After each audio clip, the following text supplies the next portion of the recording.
Around 6000 BC, the climate of North Africa shifted dramatically. Pastoral lands dried up, creating the vast arid expanse of the Sahara. Nomadic hunter-gatherers had no choice but to migrate toward the only reliable water source left, a winding river valley that would become the Nile. By 3150 BC, those early settlements had grown into distinct regional powers. King Narmer forcibly unified Upper and Lower Egypt, an act of conquest captured here on the Narmer Palette. This marked the violent genesis of a dynastic era that would endure for 3 millennia. A centralized government managing the Nile's predictable floods created massive agricultural surpluses. During the Old Kingdom, this concentrated wealth funded physical monuments of staggering scale. That level of abundance, locked inside a narrow strip of fertile land, couldn't stay isolated forever. As other Mediterranean and Middle Eastern civilizations grew in military strength, they looked toward the Nile's predictable harvests to feed their own expanding populations. This created a unique geographic paradox. To survive, Egypt depended on the Nile, but that same concentration of food and wealth in an otherwise empty desert made the valley an irresistible prize for any neighbor with an army.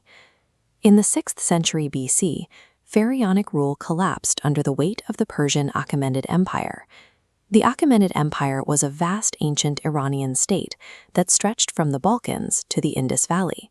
Their arrival permanently ended Egypt's geographic isolation. When the Greeks took over a few centuries later, under the Ptolemaic dynasty, they recognized the power of the local culture. Instead of erasing it, Ptolemaic rulers depicted themselves in traditional pharaonic dress and funded Egyptian temples to legitimize their foreign occupation in the eyes of the native population.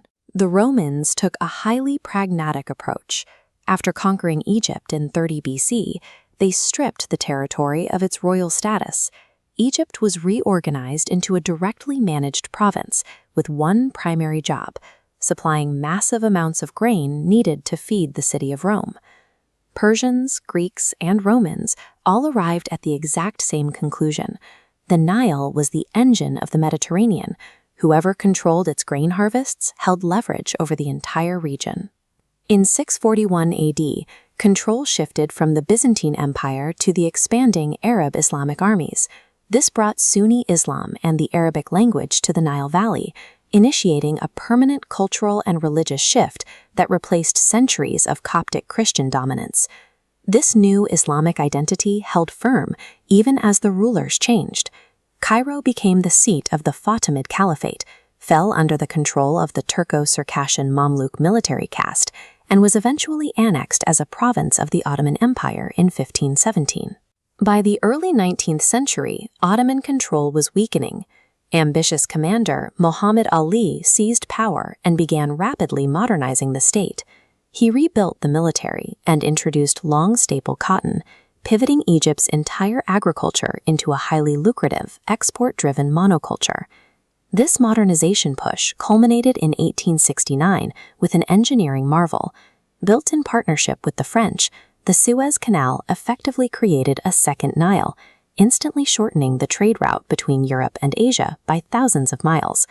But the canal carried an enormous price tag. To pay off mounting debts to European banks, Egypt sold its shares to the British government.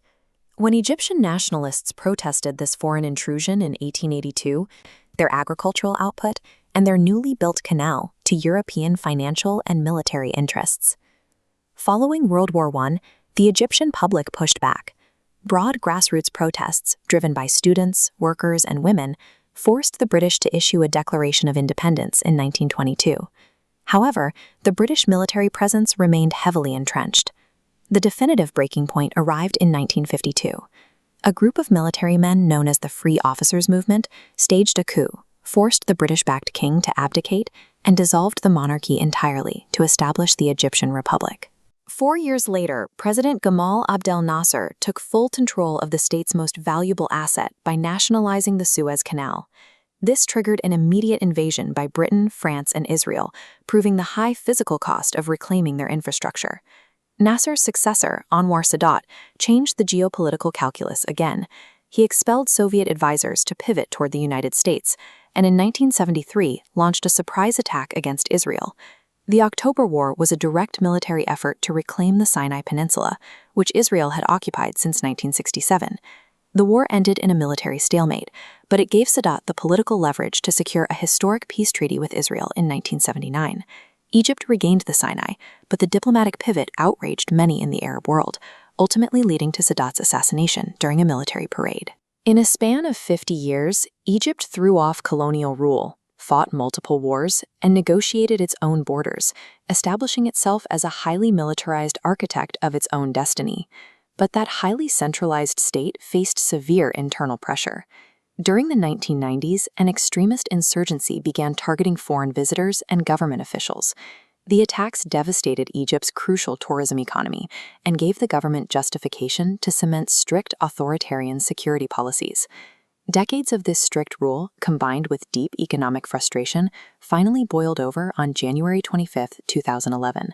Millions of Egyptians demanded an end to Hosni Mubarak's 30-year presidency, forcing him to resign in a matter of weeks. The political aftermath was turbulent. Mohamed Morsi won the nation's first democratic presidential election in 2012. Just 1 year later, amid millions of protesters returning to the streets, the Egyptian military issued a 48-hour ultimatum, suspended the new constitution, and removed Morsi from power. In June 2014, Abdel Fattah el-Sisi was officially sworn in as president. His governance has prioritized vast, state-driven infrastructure projects and a return to strict military-backed security. Over 5,000 years, empires have claimed this land, built monuments to their own glory, and faded to dust. Yet Egypt remains a living continuum, forever anchored to the waters of the Nile, and forever fighting to command its own fate at the crossroads of the world.